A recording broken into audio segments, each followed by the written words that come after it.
보통 지금 스마트폰을 빼놓고 1200만 명의 중독자가 지금 우리 한국에 존재합니다.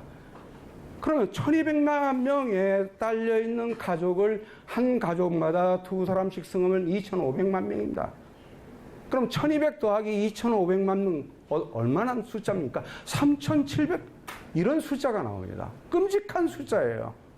중독 하나라는 학대와 외상이라는 얽혀있는 치료받아야 할 사람들이 3700만 명이라는 숫자예요. 우리 교회 안녕하십니까? 이분들이 교회에 와 있어요. 저도 목사입니다. 참 답답할 때가 많아요. 저 같은 사람이나 중독을 치료하는 전문 영역이라고 치부합니다. 성경 공부하고 성령 세례 받으면 다 해결되는 건데 왜 인본주의의 심리학을 교회에 끌어들이냐? 여기에 관심 가지고 오신 분은 그런 분은 아닐 겁니다. 지난번에 모 교회에서 똑같은 세미나를 하는데 이런 질문이 들어왔어요. 동성연애를 어떻게 해석해야 됩니까? 그리고 또 질문이 뭐냐면 심리학이 인본주의라고 거절하는 목사님들이 계시는데 그런 목사님들을 잘 만나는데 어떻게 해석해야 됩니까? 항상 듣는 얘기예요. 제가 그런 얘기를 했어요. 동성연애 질문과 이 심리학이 어떠냐는 질문을 동일인이 한 것 같아요. 한마디 해드릴게요. 동성연애를 반대한다는 집회를 하시는 분들은 전자의 목사들이고 상담학을 전공한 저 같은 사람은 동성연애자를 어떻게 치료할까를 연구한다. 그 차이밖에 안 난다. 그때 좌중이 조용해졌어요. 사실이 그렇죠. 근본주의적이고 성서 입장에서 공부하신 분들, 심리학을 모르신 분들은 그걸 사탄으로 봅니다. 동성연애자를. 아니에요. 섹스 중독자예요. 상처를 받은 이들이에요. 그럴 수밖에 없는 삶을 가진 고통스러운 사람들이라고요. 그래가지고 미국에 웬 동성연애를 반대하던 교회에 포켓몬스터 고가 들어왔어요. 네 교회를 폭파할 것이다. 폭파한다고 협박한 사람이 누구냐면 동성연애자예요. 그 교회가 반대니까 나는 네 교회를 폭파하겠다 그런 얘기입니다. 담임 목사가 뭐라고 받아 넘겼냐면 나도 니네 공동체를 폭파할 것이다. 왜 싸움입니까? 이게 교회입니까? 만약에 그가 동성연애자를 치료하겠다고 어떤 공동체를 가졌다고 한다면 그분들이 그 교회를 보호하겠죠. 심각합니다. 중독자는 중독자라 교회를 안 온다고 해요. 그건 알코올 중독자뿐이에요. 마약 중독자뿐이에요. 불과 한 400만 명 그 정도 돼요. 그러나 나머지 일 중독이나 행위 중독에 빠진 사람들은요. 그 가족들이 또 그분들이 부지기수로 교회에 와 있다는 것입니다. 자, 이젠 동반 의존으로 넘어갑니다. 아까 가족의 질병 그랬죠? 이 가족의 질병을 여러분들이 염두에 두시고 이 동반의존을 들어주시면 되겠습니다. 동반의존의 개념은 어떤 개념이냐? 도우려는 중독이다. 책이 없는 얘기입니다. 메모하셔도 좋습니다. 도우려고 하는 중독이에요. 병리적으로 의존해요. 중독자에게. 또 초책임을 지려 해요. 내가 책임질게. 그 다음에 공동의존이라는 말도 쓰고 종속의존이라는 말을 쓰기도 합니다. 그리고 또 한 가지는 중독자에게 노예 생활을 하는 가족들입니다. 이분들이 동반의존이에요. 그러니까 병리적 의존이 되죠. 중독자가 가족을 도우려던 상담자들에게 처음으로 인식된 이 동반의존이라는 단어는 AA 설립자들이 개념을 발견했어요. AA가 뭐냐? 알코올릭 애노니머스. 여러분 좀 색다른 말일 겁니다. 이게 무슨 얘기냐면 익명의 단주 모임 이렇게 됩니다. 익명의 단주 모임. 익명의 단주 모임이 한국에는 대략 중독자만 모이는 그룹이에요. 즉 관계의 죽음을 체험한 중독자들끼리 10명씩 모여서 관계 치료를 해요. 또 알코올 중독자의 아내들이 모여서 관계 치료를 해요. 아내끼리의 아픔, 중독자끼리의 아픔이 틀리죠. 자, 이혼모 따로 사별모 따로 하면 어떻게 됩니까? 서로 경험자의 그룹이 됩니다. 이 그룹을 여러분들이 가져주셔야 됩니다. 교회에서. 자, 이혼모 관계가 죽어 있습니다. 사별모도 관계가 죽어 있습니다. 그룹으로 모이게 되니까 이분들이 관계를 통해서 자기들이 회복될 수 있는 힘을 거기서 발견해요. 그리고 그 관계 내 누구의 임재를 이들이 체험하느냐면 하나님의 개입한 임재와 교제를 거기서 체험하게 돼요.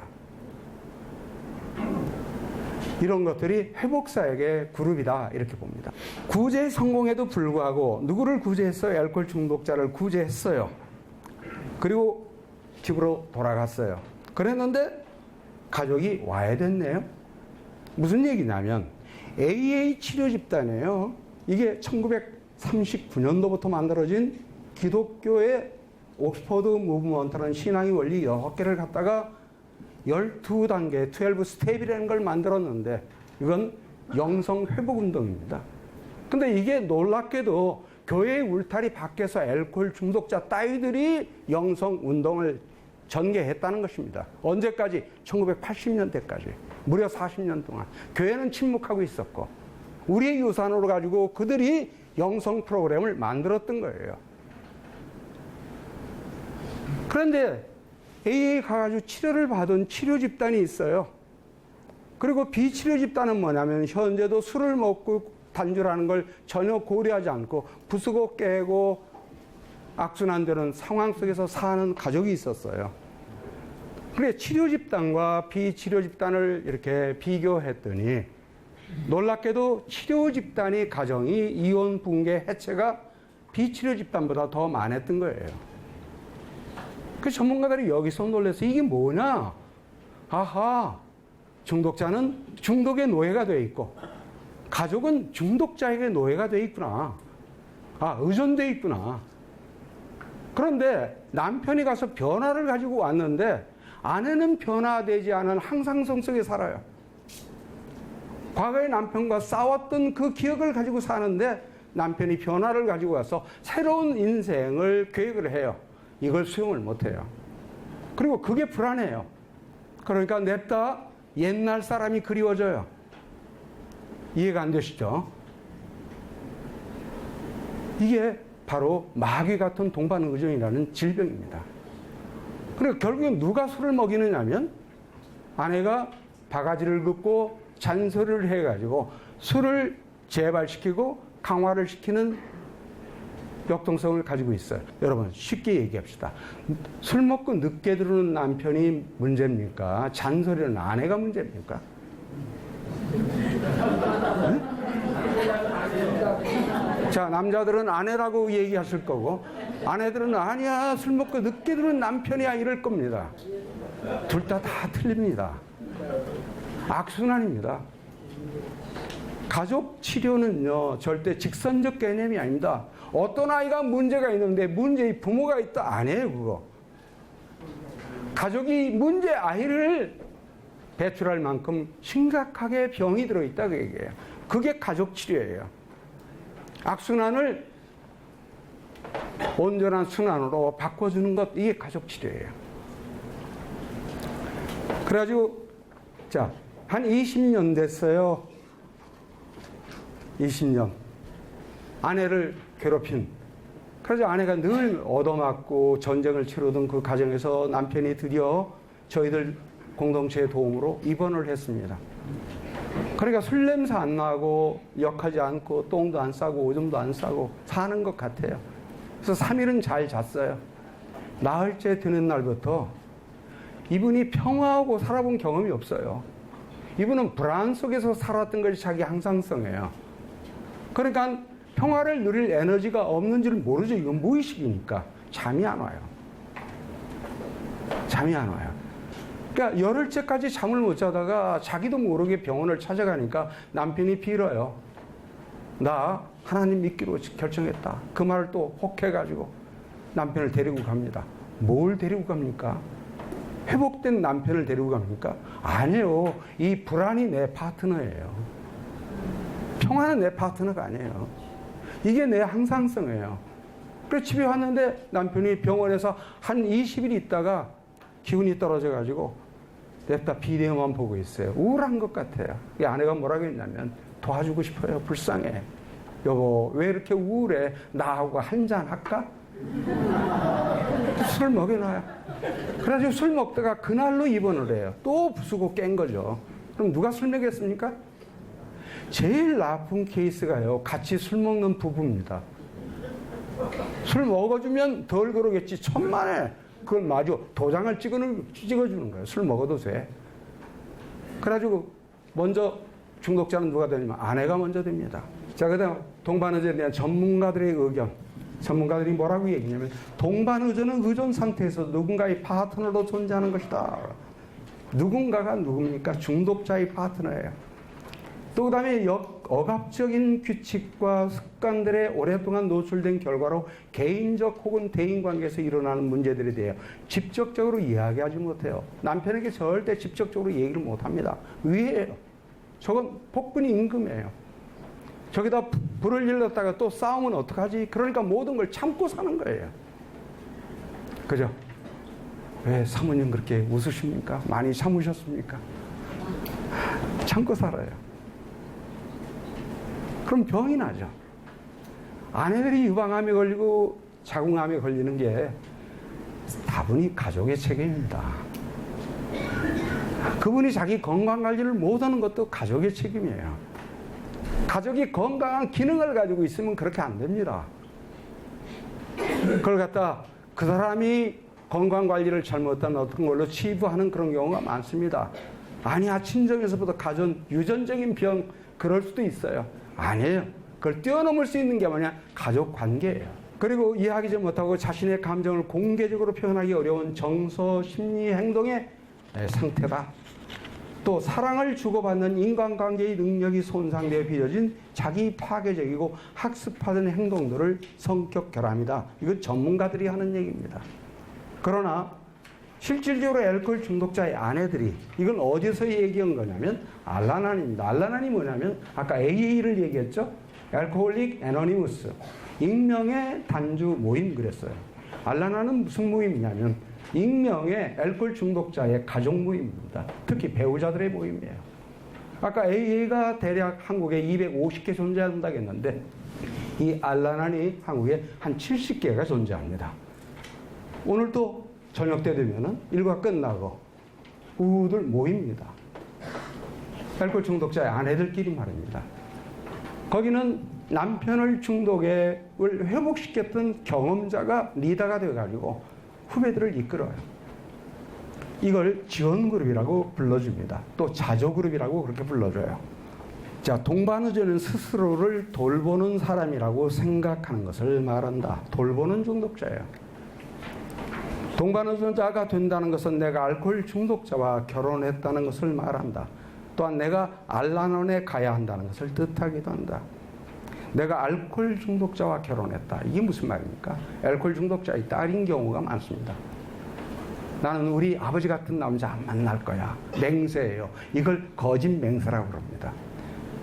아버지 같은 사람 닮지 않는 남자를 만나려고 노력해요. 기도하고. 그러면 그럴수록 아버지를 닮은 확률의 남자를 만나는 확률이 무지하게 높습니다. 또 동반의전은 내가 알코올 중독자에게 지나치게 빠져 있다는 것을 뜻한다. 내가 항상 착 달라붙어 있어야 하는 누군가를 찾고 있는 상황을 말한다. 착 달라붙어 있어야 할 사람이 누구예요? 상황 누구예요? 바로 중독자예요. 내가 돌볼 수 있는 사람이 필요해요. 그 다음에 이들은 어떤 특징을 갖냐? 동반의존자는 사랑이라는 이름으로 조종하고 통제합니다. 아주 조종과 통제, 능수예요. 그리고 잔소리를 해요. 자, 잔소리로 사람을 괴롭힌다. 설교를 늘어놓는다. 악을 쓴다. 투덜댄다. 운다. 빈다. 매수한다. 강요한다. 주의를 맴돈다. 뭐예요? 술집에 가서 배를 해요. 그 다음에 방어한다. 비난한다. 쫓아다닌다. 도망다닌다. 설득하려고 한다. 또 단련시키려고 한다. 자해할 것이라고 위협한다. 무기력하게 행동한다. 자신의 가슴을 부여잡고 죽겠다고 위협한다. 미칠 것 같다고 위협한다. 성관계를 맺는다. 성관계를 거부한다. 아이를 낳는다. 그러면 덜 하겠지. 또 흥정한다. 억지로 상담하게 한다. 억지로 상담을 못하게 한다. 기적을 위해 기도한다. 또 상대가 요구한 것보다 더 많이 일을 해줘요. 교회도 그런 사람들 있죠? 그런 사람들 대개 어떤 사람들이냐면 꽤 많이 동반 의존자일 것이다. 가정하고 목사님들이 그런 분들을 좀 대해 주시면 좋습니다. 근데 그런 분들이 일꾼이라고 생각하고 더 일을 줘요. 그래가지고 결국 2개, 3개를 거머쥐고 이가 봉사를 해요. 근데 그 부서에 전문성 있는 훈련을 받은 사람이 들어와요.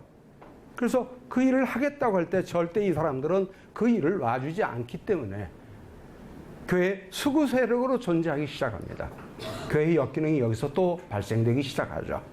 자, 건강을 해치는 동반의존. 중독자는 동반의존된 배우자와 역기능의 사이클을 공유한다. 첫째는 순교자예요. 내가 죽으면 되지. 교회가 또 이렇게 가르쳤습니다. 기도 냅다 하고 열심히 새벽 제단 쌓고 금식하고 그러면 언젠가 남편이 술을 끊겠지. 아닙니다. 관계를 회복해야 됩니다. 안 돼요. 그러다 보니까 박해자가 돼가지고 싸워요. 그러다가 박해자가 돼서 싸웠는데 또 안 되니까 이제는 어떻게 되냐면 내가 저 인간을 도와줘야겠구나.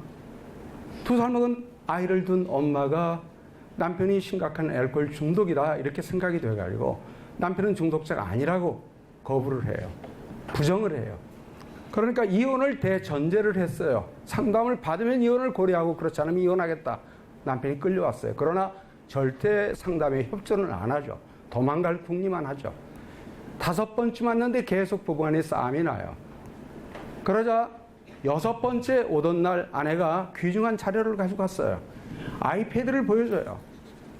남편이 화장실 간 새에 아이패드에 산탄페 그 승용차가 전선주를 들어받아가지고 완전히 이그러진 모습을 사진을 찍어왔어요. 남편이 음주운전 끝에 전선주를 들어받아가지고 사고가 생겼다는 거예요. 인사사고는 없었어요.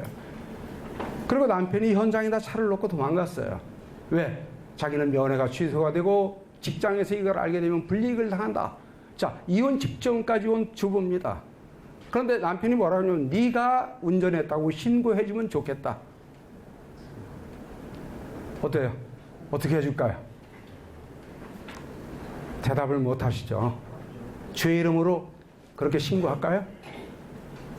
결국 이 부인이 신고를 했어요. 자기가 운전했다고. 아주 절호의 기회를 놓쳐버린 겁니다. 이건 자기가 직면해야 할 책임이에요.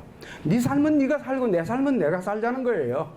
그걸 가르쳐요. 이게 홀로서기예요. 엉켜버려요. 그러니까 동반의존의 이 중독자 가정은 가정이 엉키면 엉킬수록 수렁으로 빠져버립니다. 분리를 시켜줘야 해요. 아니나 다를까 그 다음 주부터는 안 나와요. 자기 볼일 다 본 거죠. 아내는 또 어떻게 됐어요? 남편의 노예로 다시 전락한 거예요. 그걸 신고해주는 바람에 이걸 공모자적 관계라고 합니다. 술값도 갚아줘요. 노름빚도 갚아줘요. 그죠? 도박 중독에 빠진 사람의 뒤에는 환상적으로 돈을 틀어막아주는 은사를 가진 엄마가 있든가 아내가 있든가 그럽니다. 이게 동반의존이에요. 도와주는 중독이에요. 끝으로 한번 마지막으로 한번 또 마지막으로 한번 그래가지고 가산이 전부 다 탕진하고 아파트 한 채가 날아가요. 이건 주의 이름으로 우리가 근절돼야 하는 것입니다. 해서는 안 되는 게 네가 책임져라. 그러면 네가 어떻게 돼요? 나밖에 없네 이거죠. 그런 부부가 저한테는 많이 옵니다. 아파트 한 채를 날린 그런 분이 계세요. 아내는 대학의 교수예요. 아내가 끌고 왔어요. 자기는 중독자가 아니래요. 자기는 증권 전문가래. 자기는 중독자가 아니래요. 그리고 경영학을 연구했던 분이에요. 한 6개월 되니까 드디어 자기는 증권 중독자라고 그리고 고백을 했던 분이 있는데 지금은 그분이 장로가 되고 교수가 됐습니다만 회복하고. 근데 그때 아내가 제 교과서대로 움직여준 거예요. 남편의 보험급여에 차압이 들어갔어요. 남편 친구의 가족이 애경사가 있다고 거기를 가야겠는데 돈 10만이 필요한 거예요. 남편이 아내에게 10만 원 달라고 한 거예요. 아내가 옛날 같으면 줬죠. 아파트 한 채도 줬으니까. 저한테 전화가 와서 줄까요 말까요? 주지 마십시오. 안 죽습니다. 안 줬어요. 그러니까 결국 어떻게 돼요 남편이? 자기가 직면하게 돼요. 자기 저지른 일을. 자, 그 다음에 술 친구가 돼요. 같이 술을 먹어요. 그 다음에 냉담자가 돼요. 냉담자는 신경 끄고 사는 거죠. 죽던 살던 말던. 그럼 평화가 아니죠. 자, 그래서 이런 동반 의존이 발견되면서 동반 의존이 가족의 질병이라는 인식에서 가족 치료 운동이 전개되기 시작했어요. 그러니까 중독 상담학과라는 게 지금 존재합니다, 대학원에. 그럼 중독 상담을 전공하는 그런 학생들에게 제가 강의할 때 가족 치료를 좀 배워줘라.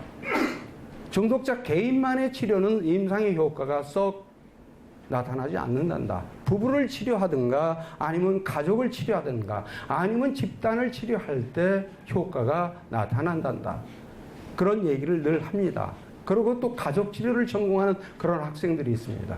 중독을 모르고 역기능을 모르고 가족 치료를 할 수가 없으니까 중독을 거기다 묶어라. 그러니까 결국엔 무슨 얘기냐면 중독 치료는 가족 치료와 중독 치료가 같이 코워킹을 해줘야만 되는 그런 학문적 영역이다. 이렇게 보면 됩니다.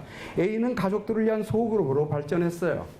알라는 알코올 중독자 배우자의 모임, 알라틴 알코올 중독자 가정의 10대들의 모임, 알라키드 알코올 중독자 가정의 아동들의 모임, 아코와 어덜트 칠드렌 그러면 여러분들이 성인 아이라고 기억하고 계실 겁니다. 그러면 아코아 A, O가 붙어 OA가 그건 무슨 얘기냐면 어덜트 칠드렌 알코올 중독자 가정에서 자란 성인 아이. 만약에 여러분들이 내 아버지가 과거에 심각한 알코올 중독자였다고 한다면 여러분들은 틀림없는 아코아입니다. 내 정서상에도 그 역기능이 여실히 남아 있어요. 내가 일 중독자가 되건 내가 종교 중독자가 되건 내가 신앙적으로 열심히 있는 사람이 되건 아니면 내 아내가 알코올 중독자이건 내 남편이 알코올 중독자이건 이런 선택이 이루어진다 이렇게 봅니다. 그 다음에 건강을 해치는 동반의존은 동반의존된 아코아는 역기능적 반응과 특징을 보인다. 이게 뭐예요? 정신적 무엇이 정상인지 아닌지를 구분을 못해요. 또 이분법적 사고를 해요. 흑백 논리에 휘말려요. 그 다음에 정서적 수치심, 두려움, 죄책감, 우울감, 분노, 감정의 마비, 신체적 편두통, 과민성 대장염, 위궤양, 아토피, 스트레스성 질환을 또 중독이나 성부전을 가져요. 관계적 부모를 불신하고 관계를 불신하고 위기지향적이고 동반의존적이고 친밀감 결핍, 관계 형성 능력을 상실해요. 대학원에 그런 청년이 하나 있었어요. 즉 아코아죠. 알코올 중독자의 딸입니다. 얼굴이 굉장히 예뻐요. 똑똑해요. 이 아이가 왜 신대원에 왔냐 그랬더니 이유가 아주 재밌습니다. 모범적이고 술, 담배를 모르는 가정에서 자란 미래의 목사를 파트너로 만나기 위해서 왔다. 수업 시간에. 그랬더니 학부 때부터 그런 가정에 청년이 하나 있었어요. 굉장히 모범적인 청년인데 둘이 앉아서 강의를 들어요. 이런 강의를 말입니다. 저게 이루어질까? 의문이죠. 근데 열심히 교제한대요. 그래서 반학기가 끝났는데 한 7번 정도를 만났다고 그래요. 자매 얘기가. 그래 반학기가 끝나가지고 코가 10대짜나 빠져가지고 제 방에 와가지고 교수님 얘기가 맞았던 것 같아요. 뭘? 오빠하고 헤어졌어요. 헤어진 이유가 뭐냐? 오빠가 너무나 거룩해서 다가갈 수가 없어요. 술, 담배 모르는 집 가정이에요. 거룩할 수밖에 없지. 그래서 그 청년을 그 다음날 만났어요. 야, 예쁘고 똑똑한 그 자매하고 헤어졌다며. 어쩐 연고냐?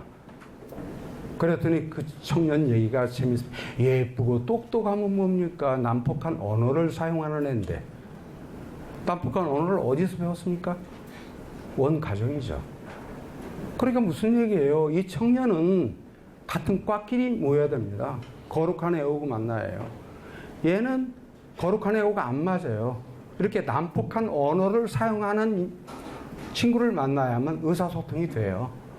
같은 과. 그러니까 또래가 뭐예요? 같은 과예요. 근데 결혼도 어떻게 되냐? 같은 과끼리 만나요. 그래서 비극이 와요. 역기능 가정은 역기능 가정, 즉 역기능적 결혼에 의해서 만들어진다 그 얘기입니다. 어떤 역기능입니까? 연결의 환상을 가져요. 환상의 연결. 어머니가 줬던 거, 어머니가 주지 못했던 어떤 사랑의 보따리를 들고 남편이 주기를 원해요. 남편도 아버지가 아니면 어머니가 주지 못했던 어떤 사랑의 열망을 가지고 와가지고 아내에게 그걸 요구해요. 줄 수 있는 에너지는 아무도 없어요. 텅 비어요. 갈등이 와요. 그럼 갈등이 오면 어떻게 됩니까? 친밀해지면 친밀해지려고 노력하는 만큼 점점 멀어져요. 그럼 배운 애들은 어떻게 하느냐? 아무 문제가 없는 것처럼 하고 살자. 문제는 커져가는데 아이가 태어나요. 이때부터 삼각관계가 형성이 되죠. 엄마가 아이를 붙들어요. 아버지도 아이를 붙들려다 보니까 엄마가 너무나 꼭 차지하고 안 놔요.